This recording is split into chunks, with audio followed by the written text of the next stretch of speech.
வணக்கம் நண்பர்களே. இன்றைய சூழலில் பார்த்திங்கன்னா, கணவன் மனைவிக்கு இடையில் நிறைய பிரச்சனைகள் வரத்தையும் பார்த்துக்குறோம்.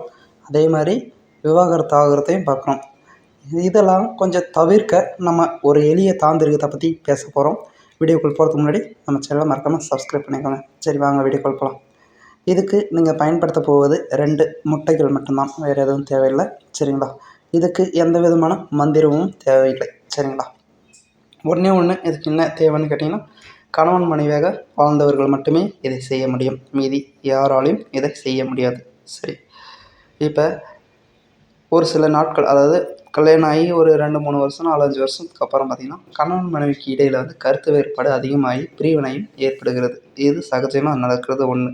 இதெல்லாம் தவிர்த்த எரிய ஒரு எளிய தாந்திரிகம் என்னென்னு கேட்டிங்கன்னா, ஒவ்வொரு அமாவாசையும் சரிங்களா 2 முட்டையை எடுத்துக்கோங்க. எடுத்துகிட்டு உங்கள் பேரையும் உங்கள் ஹஸ்பண்ட் பேரோ அல்லது உங்களுடைய ஒய்ஃப் பேரோ எழுதிக்கோங்க. எழுதிட்டு யாரை விரும்புகிறீர்கள். இப்போ உங்கள் கணவன் உங்கள் பேச்சை கேட்க மாட்டேன்றாங்கன்னா, ஓகே 2 முட்டை எடுத்துக்கோங்க. சரிங்களா? எடுத்துகிட்டு நீங்கள் உங்கள் கணவனை உட்கார வச்சுட்டு, அதாவது கிழக்க பார்த்த மாதிரி உட்கார வச்சுட்டு, வலது கையில் உங்கள் கணவனுடைய பெயர் இருக்கிற முட்டையும், இடது கையில் உங்கள் பேர் இருக்கிற முட்டையும் எடுத்துக்கோங்க. சரிங்களா? எடுத்துகிட்டு கரெக்டாக வலது பக்கத்துலேருந்து இடது பக்கமாக 7 முறையும், இடது பக்கத்துலேருந்து வலது முறை 7 முறையும் 2 முட்டையுமே சுற்றிடுங்க. சரிங்களா?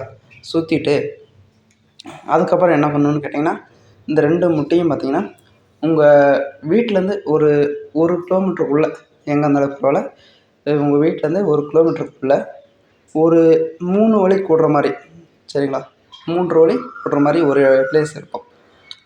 அந்த பிளேஸில் 2 முட்டையும் உடச்சிட்டு திரும்பி பார்க்காம வீட்டுக்கு வந்துடுங்க.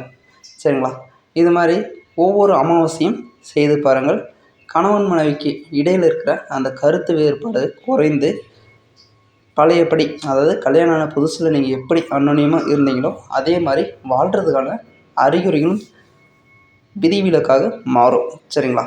இது பழைய காலத்தில் செய்த ஒரு மிக சிறந்த தாந்திரிக முறை தான். இது நிறைய நண்பர்களுக்கு தெரிய வாய்ப்பில்லை. இது சகஜமாக நீங்கள் பண்ணலாம். சரிங்களா? யாருனாலையும் பண்ணலாம். சரிங்களா? இதுக்கு எந்த விதமான வசி சத்தியம் தேவையில்லை. மனசு தூய்மையாகவும் அன்பும் மட்டும் இருந்தால் போதும். இது கண்டிப்பாக வேலை செய்யுங்க. அப்படி வேலை செய்யலைன்னா கீழே கமெண்டில் தெரிவிங்க. அதுக்கான வழிமுறைகள் என்னென்னு நான் கண்டிப்பாக சொல்லுவேன். சரிங்களா? சரி நண்பர்களே, மேலும் தகவல் தெரிந்து கொள்ள நம்ம சேனலை சப்ஸ்கிரைப் பண்ணிக்கோங்க. பிடிச்சிருந்தால் உங்கள் நண்பர்களுக்கு ஷேர் பண்ணுங்கள். நன்றி, வணக்கம்.